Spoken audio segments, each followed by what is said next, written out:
That's a nice question. An aura. Yellow. For me? Sunshine. What weird and abnormal psychology is going on with Ariana Grande and Cynthia Erivo? You can't get me. They were both relatively normal before filming the two Wicked movies. And then curiously, they and others in the Wicked cast seem to become physically and psychologically unwell. So has filming Wicked somehow turned them mentally ill? Is it something like role internalization? Or are Oz movies cursed? So we're gonna break down their very abnormal psychology and behavior to finally reveal what's actually going on with the Wicked cast. Now, let's get started. Well, you have been the light of the day. You You are truly- such a gift. You brought such light into the room. Ariana, who plays Glinda, the Witch of the North, and Cynthia, who plays Elphaba, the Witch of the West, are the co-stars of the two recent Wicked movies. And they have gotten curiously close. Are they? What are they? On a hand? We have for good on our hands. Yes. And they, Now that's in here we like, go. we got them on opposite, so when we hold hands, they touch.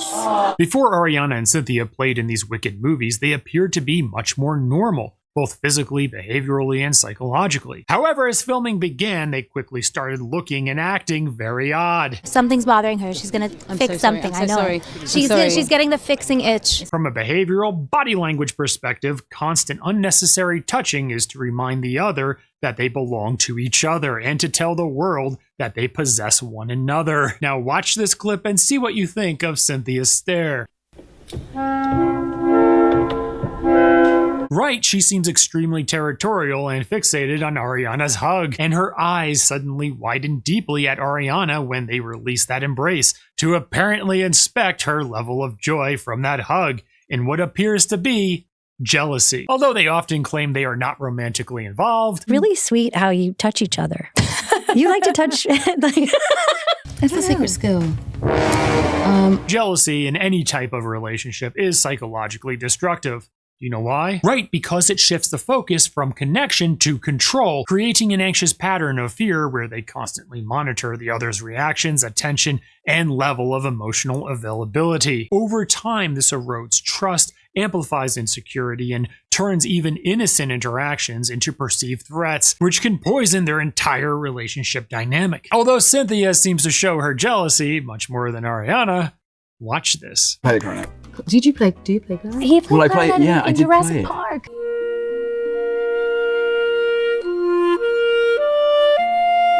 I did, yeah. Do you yeah. actually play that? Yeah. Yeah, well, I did, but it's sort of a real, yeah. I used to play. Did you? The clarinet? Yes, yes, that was my instrument. Look at Ariana's expression of disappointment with that asymmetric smirk because Cynthia and Jonathan are now bonding over a commonality. And now listen to what Ariana says here. Marching I band. played the French horn. Doesn't that moment remind you of this viral SpongeBob sound? Oh no, I lost my pen. You can borrow mine. Thanks. I lost something once. Ariana didn't always speak and act so whimsical. We love you. Thank you. Because if you recall, she used to speak a little bit like an airhead when she played Kat. Have these amazing opportunities to learn about auditioning and acting and singing and modeling, and it's really awesome. And I think it's very empowering. And then spoke more urban when she was singing hip hop. Me pretending I know anything about any other sign except Cancer. I do. I know who with me, and it's Taurus. When she became more mainstream, she spoke with no noticeable accent. Oh, this is a good one. Who was my first celebrity crush? So why this sudden change? We're going to reveal that soon. And if you need to cry right now, you cry. Ariana and Cynthia seem to now be obnoxiously babying one another and acting like trauma victims together by psychologically reinforcing a mutual caretaking dynamic, where they each receive emotional comfort from acting vulnerable and receiving reassurance from the other. Fan tried to ambush singer Ariana Grande during her Wicked for Good movie premiere. This indicates that they enjoy feeling they are protecting and being protected by one another, which is evidenced by this very odd moment where Cynthia goes to support Ariana's elbow as if it's extremely frail when the interviewer shakes her arm out of apparent friendly excitement. Then Cynthia oddly cradle hugs Ariana's arm here, followed by Ariana presenting her wrist to appear broken and limp to apparently gain the physical attention of Cynthia to care for her with a kiss on her wrist. Psychologically, this is because they want that type of immature, exaggerated, nurturing attention from the other, because also, watch this clip. Not the time, helicopter!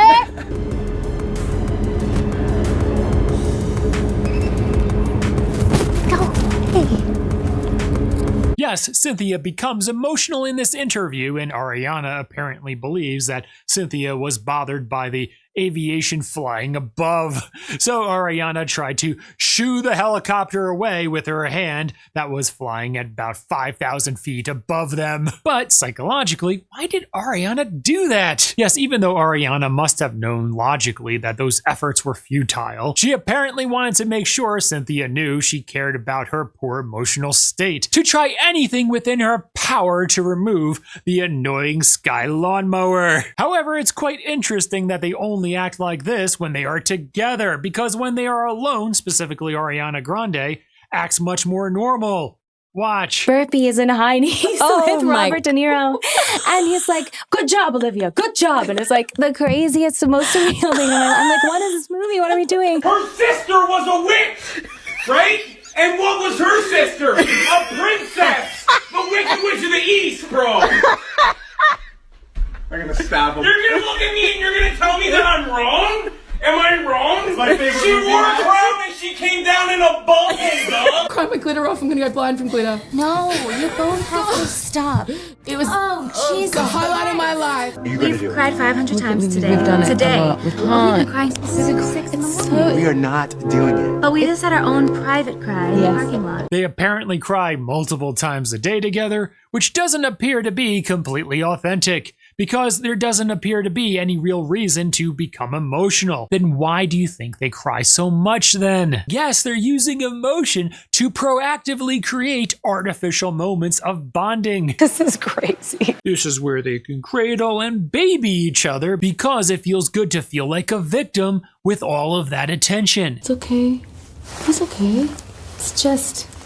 Good question. However, it's important to understand what I exactly said there. Feeling like a victim emotionally feels good with coddling and attention. Actually, being a victim of a true horrible situation doesn't feel good. In other words, they seem to be indulging in the performance of vulnerability, using exaggerated softness and fragility as a way to feel emotionally validated and cared for by each other. We're a bunch of crybabies over here. In this free world, they can act however they want, but psychologically, it's not a healthy relationship that will last very long. Do you know why? Yes, because a relationship built on exaggerated vulnerability rather than emotional stability eventually collapses under its own weight. This isn't going where I thought it would go. When the relationship bond depends on constant and ever-increasing displays of fragility, emotion, and reassurance, both people become trapped in roles they can't possibly maintain. The moment one stops performing this act of helplessness, or the other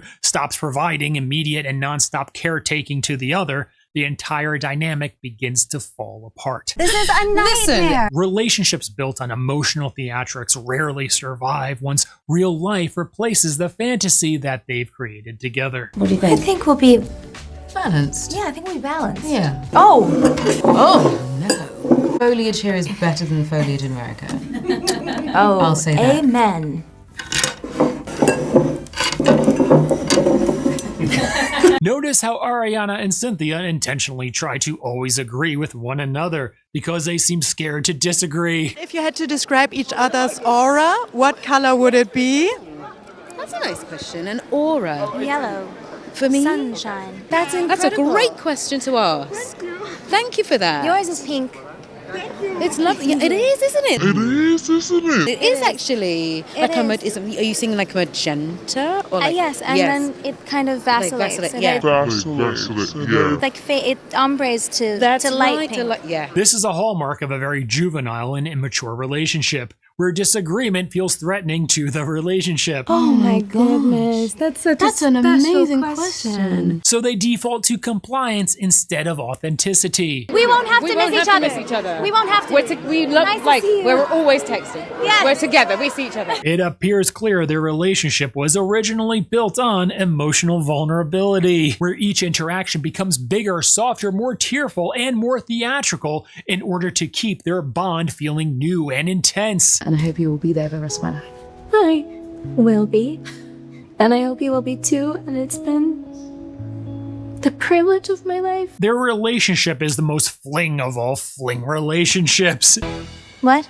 Once they both get busy with new projects, it will terminate because there is nothing for them to keep up with their excessive and unsustainable coddling, which is apparently a large piece of this relationship. If this is meant to be, it'll be, and you know what? If it's not, I'll be in an insane asylum, but that's okay. We'll figure it out, and that's okay. Ariana, interestingly, recently started talking about being put away. Crazy emotional thing. Go to an asylum. People think we need to be locked up. But we haven't noticed her speaking of things like that until performing in these Wicked movies.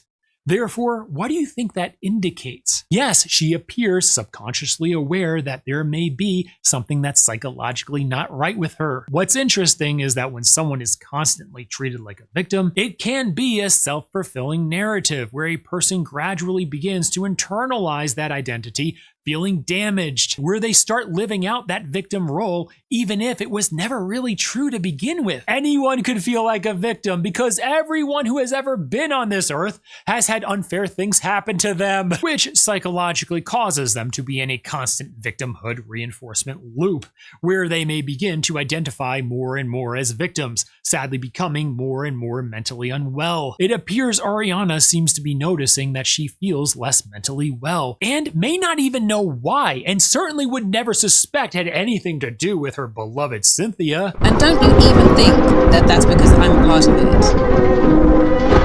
Because I know some of you are going to do that nonsense. Okay?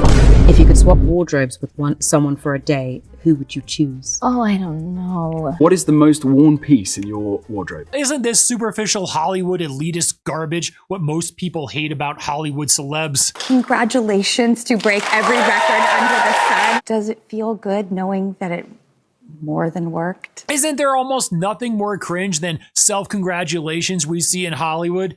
Do you know why it's so cringe? Yes, it's because it comes across as an echo chamber where insiders validate their elitist friends instead of earning validation from the public here. When the original Wizard of Oz was filmed in 1938 and 1939, the filming was known to be a hot mess, where much of the cast was injured, including the Tin Man who was poisoned by the toxic metal that was painted onto his face, the Witch of the West receiving second-degree burns when the pyrotechnic fire exploded, her stunt double nearly dying when the smoke-emitting pipe exploded beneath her, and famously Judy Garland was told constantly that she needs to lose weight. And so right for the part of Dorothy.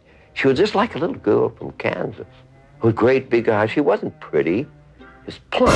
Where they even sadly picked apart her appearance in front of her, openly discussing how they can hide her flaws. In one of her later interviews, she said, "I was studied like a piece of merchandise. It didn't occur to anyone that I might have feelings." Look at everybody that is on this set and let your eyes tell you the truth that this is not healthy. These people are not healthy. They do not look healthy. It's not relatable. Going back to why everyone on the set has oddly become so thin, we don't have access to each of the performers' contracts, so it's possible that there's something in there about weight. However, it could be that the cast is scared of potential ridicule that they would receive if they became anything close to the size of Judy Garland, since everyone heard the horror stories of what she sadly went through 85 years ago. Watching how she sang, how she held herself, how she, every little subtlety, I was so in love with her. I love Judy Garland, and I've always been a huge Wizard of Oz person. Therefore, psychologically, the cast may be overcorrecting for that historical trauma. Michelle Yeoh in Wicked just triggered everybody. Girl shows up to the Singapore premiere looking different. What is happening on these movie sets? Internalizing the expectation that anyone stepping into the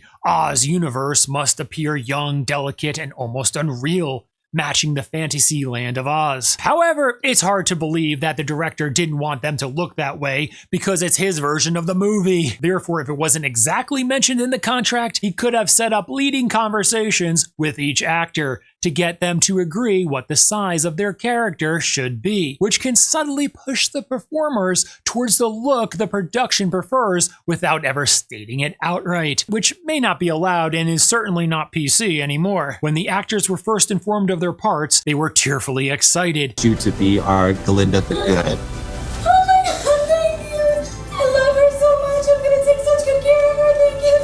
Which tells us that they were likely far more susceptible to possibly being coerced by the director to look a certain way. We would love for you to be our Alphaba. Thank you so much. This is apparently because they didn't want to jeopardize their role or ruin their iconic role in a huge production that they had always dreamt of playing. So they were motivated to align with whatever they believed would help them deliver the perfect version of the character. I'm the most nervous person on the earth. I am, just because I always care so much. Also, when someone is malnourished, their behavior can appear more robotic and doll-like, with slower movement, flattened expression, and stiff or overly controlled posture. I love you so much. Aura. Yellow. For me? Sunshine. Yeah. This is because their brain and body simply do not have enough energy to support normal expression, muscle coordination, or fluid social behavior, which is something we have been clearly noticing of the cast. And I remember I was on the Sweetener tour, and I said to my team, I said, if this is happening now, we have to figure it out. We got to pull the plug on this tour. I'm going home. I'm getting in voice lessons. I'm getting in acting lessons, and I'm going to turn this out. You need to hear from me right now. If this is happening now, I'm going home and I'm training. I'm getting ready. This is all I want. Ariana talks a lot about how her dream role was to play Glinda, needing a lot of retraining of her voice and learning to act like Glinda. I have never wanted something as badly as I did this. Glinda exists fully in that like operatic coloratura soprano register. Everything about me, I had to kind of deconstruct, and I kind of had to completely erase pop star Ari. Since Ariana, and it appears much of the cast, used that role of internalization to get into character for the movie, where they literally changed their personality to become the character in real life. Because listen to what Ariana says here. Well, everyone, even when they giggled or broke, was still in character. That's the thing. Like, everyone was lost in the sauce. Yes, that means they weren't just playing Glinda, Elphaba, and all the other characters in Wicked.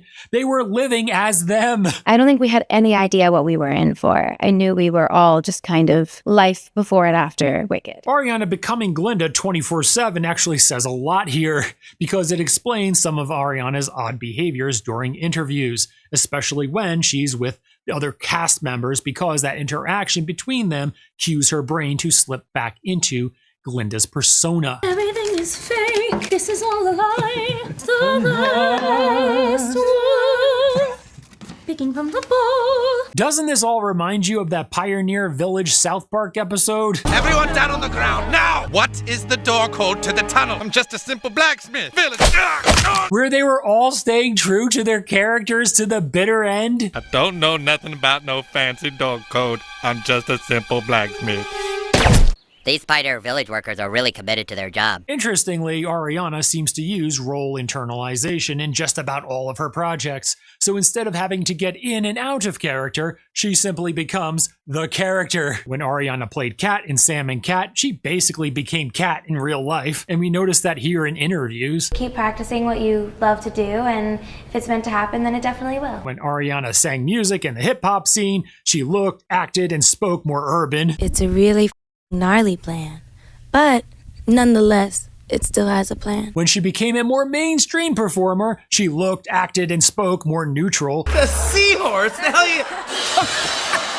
are you talking about? I don't know. Seahorse? I love them. I mean, wearing like bunny ears, you wear and cat ears all the time. You're right. Like a kitty cat. Okay, all right. You get that one anyway. And now playing in Wicked, she looks, acts, and speaks more whimsical. Wonderful. Therefore, you think she'll always be like this? Right, she literally becomes in real life whoever she has to become to fit her role in show business. Yeah. Because she's admittedly not very good at getting into character. I think I needed it to be that way so that I could give my everything of myself to her and to the movies. I think if I had anything else in my head, it wouldn't have been the same. And you're probably wondering, isn't that psychologically dangerous? Yes, it certainly can be, because constantly reshaping her identity to match each new role blurs the boundaries between performance and authentic self, making it harder to know who she is when the cameras stop. Whenever someone repeatedly morphs their entire personality into a character for a job, their core identity can become unstable,